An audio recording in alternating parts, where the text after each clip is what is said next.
Hi guys, my name is Trinity, and if you are here, you must be here to talk about books. Today, I have a book haul. It's a small book haul, so we are sitting on the couch today and not in the floor. As you guys know, I have been trying to slow down my purchasing. I don't need to buy anymore, however, I still do, but I need to cool it with what I'm buying and not be so excessive. So I have gone to the store and bought like a couple of books that I wanted to get from Barnes & Noble. I have still received my Owl Crate and my Fairy Loot, and I do have a couple that I've picked up along the way. I did, however, skip my book of the month this month because nothing really appealed to me, and I didn't feel the need to add anything to my shelves if I didn't really want it. So that's kind of the great thing about being able to skip books with book of the month, or skip months with book of the month, because there's no need to add some books to my shelves that I don't need. All right, first I picked up A Strange and Stubborn Endurance by Foz Meadows. I have heard great things about this book from the people who have had art copies of it.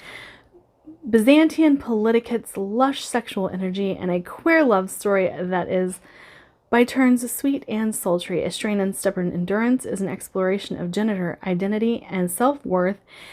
It is a book that will live in your heart long after you turn the page. But yes, I have heard it's queer, it's romance, there's a ton of political intrigue, and it just sounds like my kind of book. So I'm very excited about it. It's really heavy.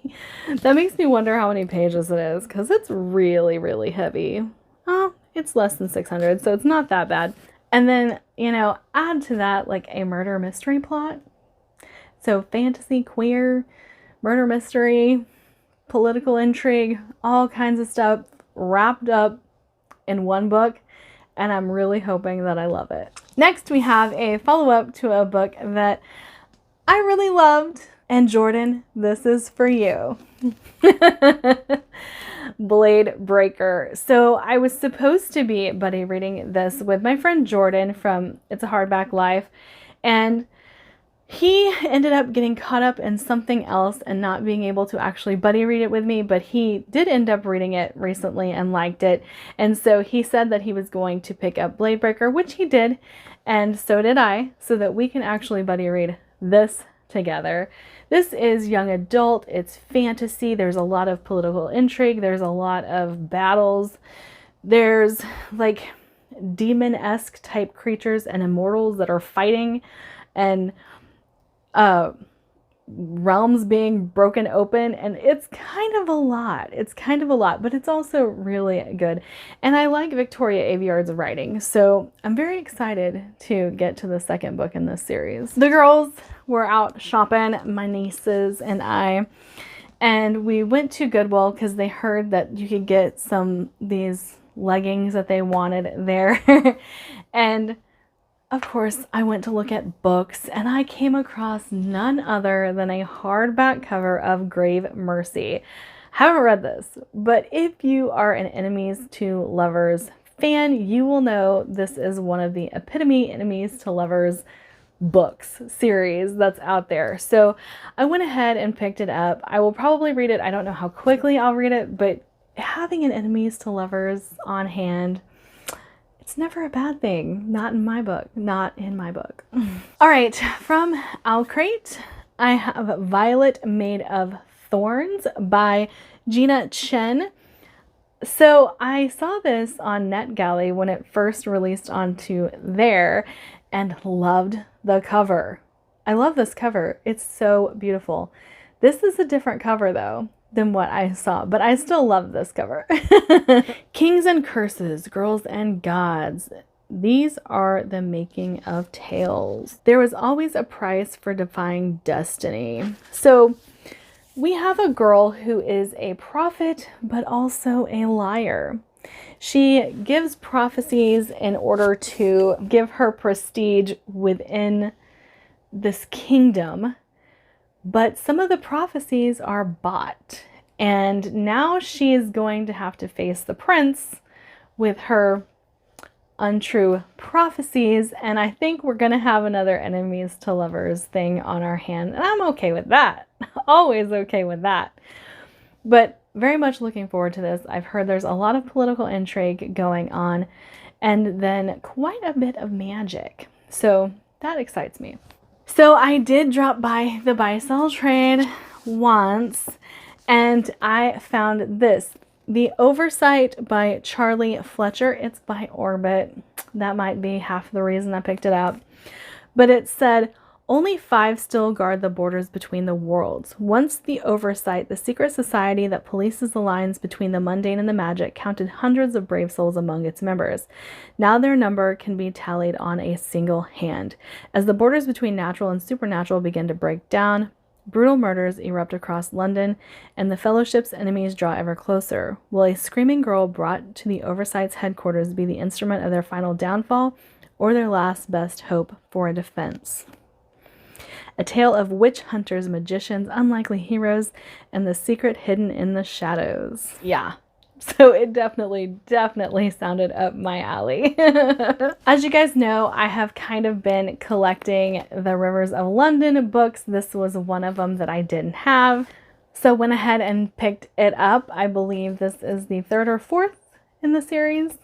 And then I have like the 5th and 6th. Okay, so one I have been really excited to get to, the Starless Crown by James Rollins. Now, I read his vampire series that he wrote. I can't think of the name of it now, but I really enjoyed it. I loved the history mixed with the mythology, mixed with the vampires. I thought it was so cool. And so obviously I was so excited to hear that he was writing fantasy again and had to pick it up. I've heard so many good things about the Starless Crown, and I haven't been able to read it yet. So very much looking forward to this. So a mystery that I've heard so many people say is just fantastic and super twisty and turny, A Flicker in the Dark by Stacey Willingham.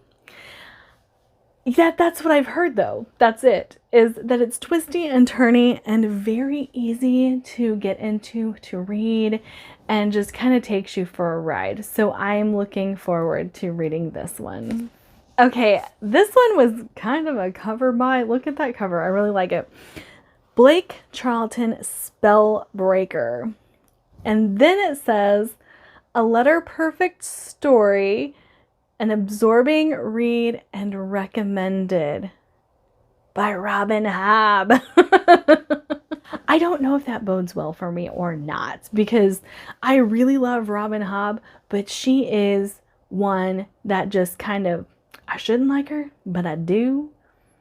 But she does things I don't like. So I don't know if that bodes well for me with this one or not, but I'm very interested in this. But it's the second book. I have to find Spellbound. Spellbound is the first one of this one. And so even though I'm pretty pumped for this, I still have to go find the first one. But it's another that is touted as sci fantasy. So very much looking forward to this. All right, and then for my adult fairy loot, we have The Undertaking of Heart and Mercy by Megan Bannon. Thank you for giving us an Orbit book. No, I'm just kidding. Look at this though. It's stinking gorgeous. It is so stinking gorgeous. Like, I'm in love with it. I'm in love with it. Even though I know nothing about it. It says the house in the Cerulean Sea meets You've Got Mail. So, I don't know. We'll see, right? Heart is a marshal tasked with patrolling the magical wilds of Tanria. It's an unforgiving job, and Heart's got nothing but time to ponder his loneliness. Mercy never has a moment to herself. She's been single-handedly keeping Birdstall and Son Undertakers afloat, in defiance of sullen jerks like Heart, who seem to have a gift for showing up right when her patience is thinnest. After yet another exasperating run-in with Mercy, Hart finds himself pinning a letter addressed simply to a friend. Much to his surprise, an anonymous letter comes back in return, and a tentative friendship is born. Okay, it sounds cutesy. I wasn't expecting it to actually be cutesy with this cover, and I probably won't like it. So, I mean, I'll give it a try. I'm still gonna give it a try. Alright, that is it for my video today. Like, subscribe, do all the fun things, and I'll see you guys in my next video. Bye!